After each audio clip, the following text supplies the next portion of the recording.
अस्सलाम वालेकुम व्यूवर्स, उम्मीद करती हूँ आप सब अल्लाह ताला के फजल करम और रहमत के साथ खैर आफियत से होंगे।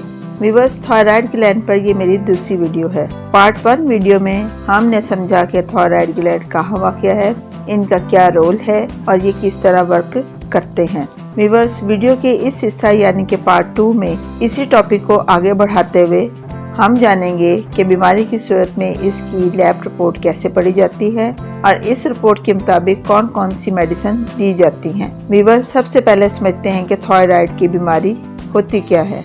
आम ज़बान में थायराइड की बीमारी आपके थायराइड ग्लैंड को हार्मोन्स की सही मिकदार बनाने से रोकती है। फॉर एग्जाम्पल, जब थायराइड ग्लैंड बहुत ज़्यादा हार्मोन्स बनाता है तो आपका जिस्म बहुत तेज़ी से तवानाई इस्तेमाल करता है। इसी किस्म की सूरत हाल में मेडिकल की ज़बान में इसे हाइपरथायरॉयडिज्म कहते हैं। और अगर ये अमल सुस्त रवि का शिकार हो यानी हार्मोन कम बन रहे हों तो इसे हाइपोथायरॉयडिज्म कहते हैं।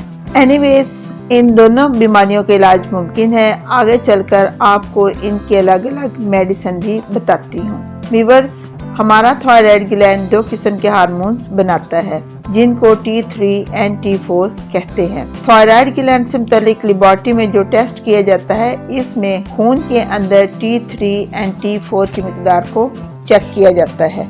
TSH, T3 एंड T4 के बाद तीसरा पैरामीटर TSH होता है जिसको ब्लड टेस्ट में शामिल किया गया है। दरअसल TSH दिमाग में मौजूद पिट्यूटरी ग्लैंड से रिलीज होता है और पिट्यूटरी ग्लैंड एक मास्टर ग्लैंड है जो बॉडी के अंदर मौजूद तमाम हार्मोन्स को कंट्रोल करता है। इसलिए T3 एंड T4 हार्मोन को कंट्रोल करने के लिए TSH काम करता है। व्यूअर्स, आपको इस तरह से भी अंडरस्टैंड कर सकते हैं कि T3 एंड T4 बनने के अमल में TSH थायराइड ग्लैंड को स्टिमुलेट भी करता है। लिहाजा ये बात याद रखें, अगर पिट्यूटरी ग्लैंड से TSH रिलीज नहीं होगा तो T3, T4 की प्रोडक्शन भी नहीं होगी।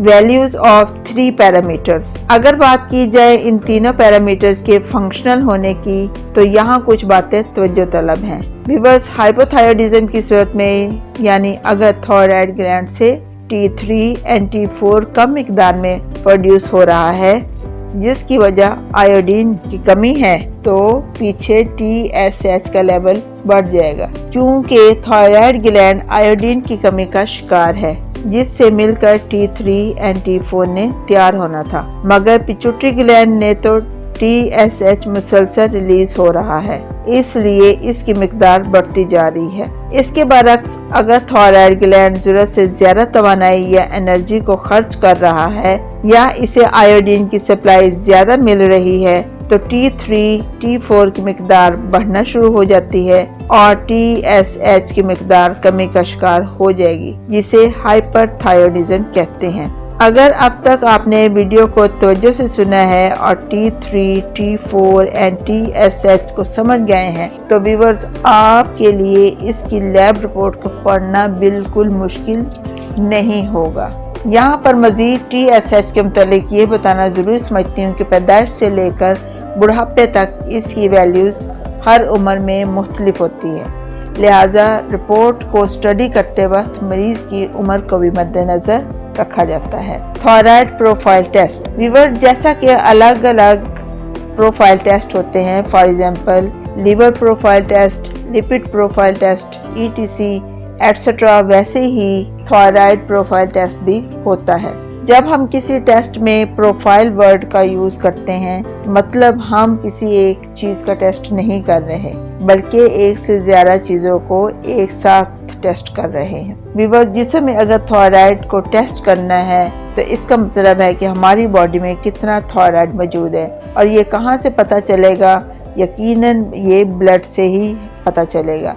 अब ब्लड में 2 कंपाउंड्स होते हैं, एक तो रेड कलर का होता है जिसको हम रेड ब्लड सेल्स या RBCs बोलते हैं और दूसरा सीरम होता है जिसे प्लाज्मा भी बोला जाता है। सीरम से ही हमें एल्ब्यूमिन, प्रोटीन्स और हार्मोन्स का पता चलता है। इसलिए थायराइड के टेस्ट में सीरम से ही T3, T4 एंड TSH के लेवल का पता चलेगा।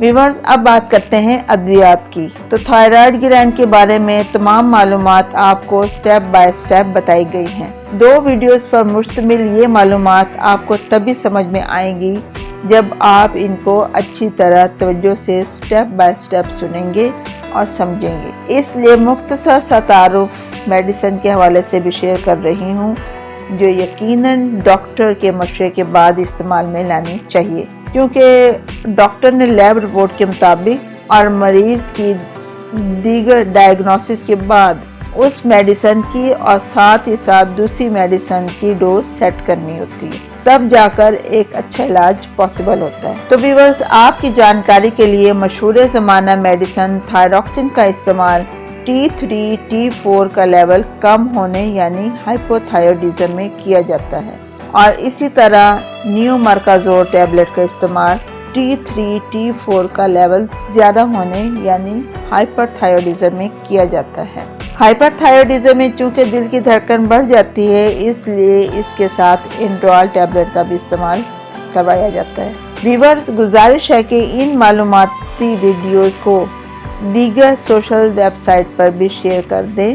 हो सकता है कि हमें नहीं तो किसी दूसरे इंसान को इन मालूमात की वाकई ज़रूरत हो और वो इनसे फ़ायदा हासिल कर सके। Thanks for watching. अल्लाह हाफिज़।